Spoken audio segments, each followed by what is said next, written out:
Hola, oyentes y seguidores de Radio Sefarad. Hoy tenemos el gusto de hablar con Alberto Priego. ¿Qué tal, Alberto? Hola, ¿qué tal? ¿Cómo estás? Bueno, siempre solemos llamarte cuando hay situaciones difíciles y esta parece serlo nuevamente. Tú has publicado un artículo sobre las perspectivas después del ataque de Irán sobre Israel. Eh, ¿Qué es lo que tú crees que puede llegar a pasar? Estamos contando los minutos, los días o las semanas para que sepamos qué es lo que va a pasar. Mm. Bueno, yo creo que habrá respuesta, ¿no? La pregunta un poco del millón es cómo y cuándo. Respuesta tiene que haber, porque cuando tú recibes un ataque del calibre que ha recibido Israel el pasado sábado, eh, evidentemente, si quieres mostrar tu capacidad y tu posición internacional, tienes que mostrar respuesta. Y de hecho, el derecho internacional te legitima para dar una respuesta proporcional, ¿no? La cosa es cuándo, que yo creo que no va a ser inmediatamente, y cómo. Y esta parte quizás incluso más difícil de saber que cuándo, ¿no? ¿Cómo lo puede hacer? Pues yo creo que no va a haber un ataque eh, similar al que hizo Irán, ¿no? El ataque no va a ser indiscriminado como hizo Irán, que lanzó una serie de misiles y de drones realmente sin un sentido claro, sino que probablemente lo que hará Israel en un momento dado es intentar atacar los lugares donde se producen los lanzamientos o la fabricación de drones o los centros de mando. Eso es muy probable. Pero yo creo que no será un ataque desde territorio israelí. Probablemente veamos, como hemos visto en otros casos, pues que hay sabotajes o que hay explosiones en determinados lugares vinculados pues a la fabricación o lanzamiento de misiles o drones. Eso es lo que yo creo. Lo que pasa es que es muy difícil eh, saber qué va a ocurrir, ¿no? También era bastante impensable que Irán lanzara un ataque sobre Israel con más de 300 proyectiles, incluyendo misiles balísticos. Bueno, la pregunta que nos hacemos a veces es si han sido realmente sinceros contando la historia en el sentido de que ellos dicen que, bueno, era simplemente como una advertencia, ¿no? Es decir, me parece que lanzar esa andanada de misiles, sacrificar, entre comillas, 170 drones que son la joya de la corona hoy en día, por ejemplo, en la guerra de Ucrania, eh, para decir, bueno, vamos a hacer un golpe simbólico. Yo creo que hay mucha gente en el mundo musulmán que se ha quedado con ganas de festejar después de de lo que hemos visto, ¿no? Sí, además se ha impuesto una narrativa que yo creo que es muy peligrosa y que probablemente se le podría calificar de profundamente antisemita, como que esto ha sido un ataque pues sin importancia, ¿no? Porque evidentemente ha tenido unos daños limitados, porque Israel tiene una capacidad defensiva muy superior a cualquier país del mundo, sobre todo defensa aérea. Si cualquiera de nosotros, de cualquier estado, recibiera un ataque como el que ha recibido Israel, en el que pues ha habido misiles balísticos y misiles de crucero, además de los drones, pues el país estaría destruido. España estaría con muchos daños si nos hubiera lanzado ese tipo de ataque porque no tenemos esa capacidad para repeler.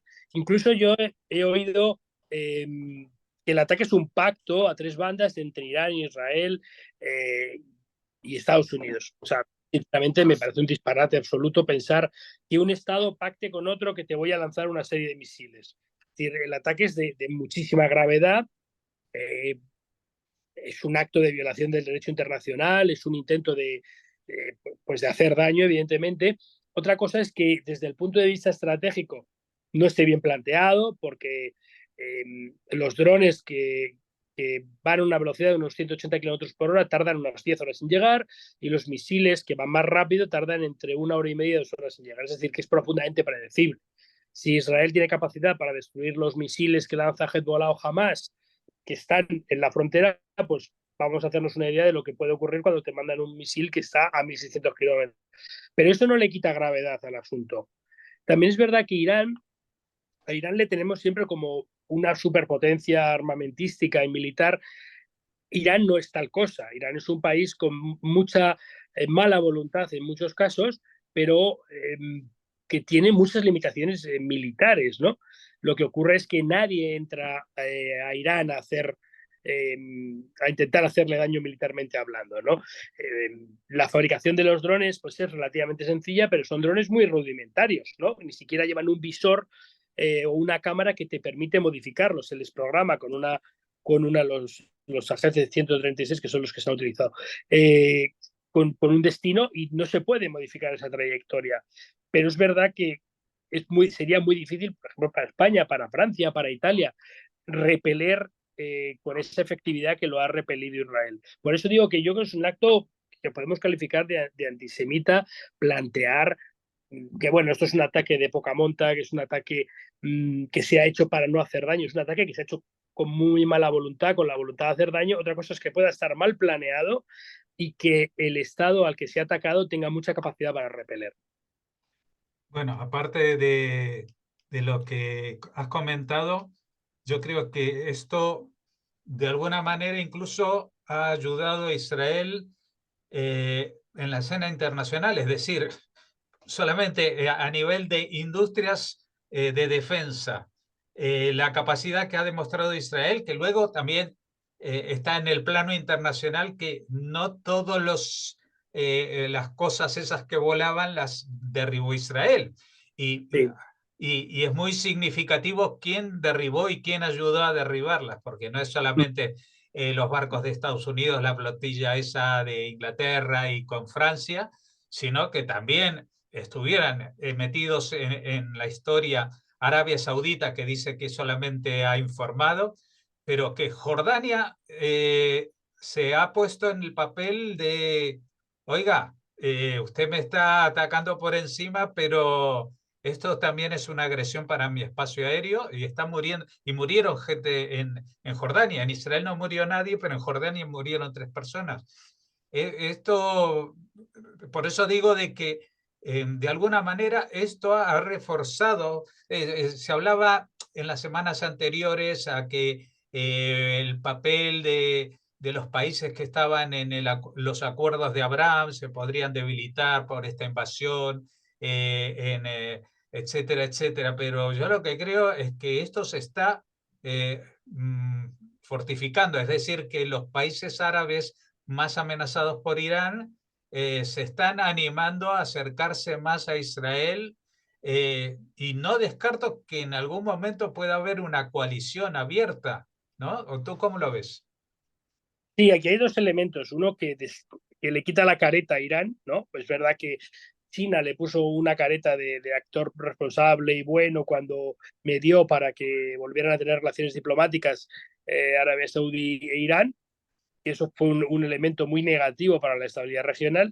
Y el segundo elemento es que ha hecho público una dinámica que ya existía, incluso con la guerra de Gaza. Y me explico, esta dinámica es los estados árabes, y digo árabes, no digo persas, son más cercanos a Israel de lo que parece.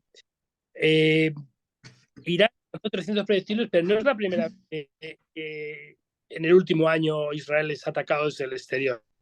Los hutíes, que son la milicia pro-iraní que está en Yemen, lleva desde mitad de octubre lanzando proyectiles y son proyectiles también balísticos, son similares a los que han lanzado, sobre todo contra Eilat, ¿no? Contra la zona de Eilat, porque es la que le coge más cerca en términos de distancia. Y muchos de ellos los ha derribado el Iron Dome, otros los ha derribado los destructores de Estados Unidos, pero una parte muy importante de los proyectiles y de los drones que han lanzado los hutíes los ha derribado tanto Arabia Saudí como Egipto, ¿no? Y por el otro flanco, por el flanco este de Israel, pues el ataque de Irán lo que ha hecho es demostrar precisamente eso, que Israel puede tener ahora críticas, que puede tener problemas pues por su actuación en Gaza, pero no está solo. Y no solamente Jordania, también Irak ha derribado artefactos procedentes de Irán. Es decir, que más allá del Iron Dome, Israel tiene un grupo de estados alrededor, que son esencialmente árabes y que en muchos casos eran sus enemigos históricos, que también intervienen cuando se produce el lanzamiento de un misil y que podrían dejarlo. Es decir, si se conoce la trayectoria del misil, podrían dejarlo, pero saudíes, egipcios, jordanos, incluso iraquíes, optan por derribar esos artefactos y, como tú has dicho, en ocasiones producen bajas incluso entre la población árabe. Sí, hay muchas cosas que de pronto llaman la atención. Mira, yo voy a decir un detalle. El lunes, cuando habló el portavoz del ejército, Tzahi Hanegbi, perdón, Agari. sí, ahora no me acuerdo el nombre, pero que dijo que había un nuevo nombre para esta campaña. Es decir, que de espadas de hierro ahora se pasaba a escudo de hierro. Esto parece una tontería, pero nunca había pasado en una campaña militar israelí que de pronto cambiara de nombre. Con lo cual, yo creo que esto va a suponer un cambio estratégico, es decir, no sé exactamente qué es lo que va a pasar con Rafah y la Franja de Gaza, que durante tanto tiempo estábamos pendientes de si Estados Unidos le dejaba o no, si se acababa el Ramadán y todas las fiestas musulmanas. Yo creo que una de las cosas que está pasando y que para Hamas es insoportable es que ya no son el centro de atención. Eh, o sea, ahora entra comida a punta pala, tampoco pueden hacer propaganda de ellos. Están construyendo un puerto de desembarco. La población ya está en vías de desalojo hacia el norte de la franja, es decir, que como que hay tiempo tranquilo para ir, digamos, desaguando la zona del sur de la franja de Gaza, que es donde reside la fuerza remanente del grupo terrorista. Mientras se resuelve el asunto de Irán, Israel también está de alguna manera avanzando en la posibilidad de un operativo militar en Rafah. Y esto para Hamas es terrible. Sí, le quita el foco a Israel, por como tú bien has dicho. Además, nos plantea verdaderamente la situación regional y no solamente concentrado en la franja de Gaza. También permite que las tropas israelíes se refresquen, ¿no? Y haya cambios porque la actividad ha cesado. Y sobre todo, lo que muestra es quién es el verdadero enemigo, ¿no? Que el verdadero enemigo no solamente de Israel, sino de todos en la zona es Irán, ¿no? Es el Estado revisionista, es el Estado que quiere hacer lo que ellos llaman el eje de la resistencia. Hay una frase muy famosa del presidente del Parlamento iraní en 2015, cuando los hutíes toman Sanaa, que dice, ya tenemos 4 capitales árabes, ya tenemos Damasco, ya tenemos Beirut, ya tenemos Bagdad y ahora tenemos Sanaa. Es decir, es que el plan de Irán va mucho más allá de Israel. No solamente tiene un problema con Israel, sino tiene un problema con el resto de estados regionales. Entonces, había sido la estrategia muy acertada, en mi opinión, de Israel, es decir, de decirle al resto de vecinos, mire, yo no soy el problema es Irán, y eso pues había quedado un poco enterrado con el 7 de octubre. Y es verdad que a veces los árboles no nos dejan ver el bosque, pues eso es lo que ocurre y parece que ahora estamos volviendo a ver eso, porque hay una cosa que es importante que digamos, no está probado quién atacó el consulado de Damasco, eso es lo primero.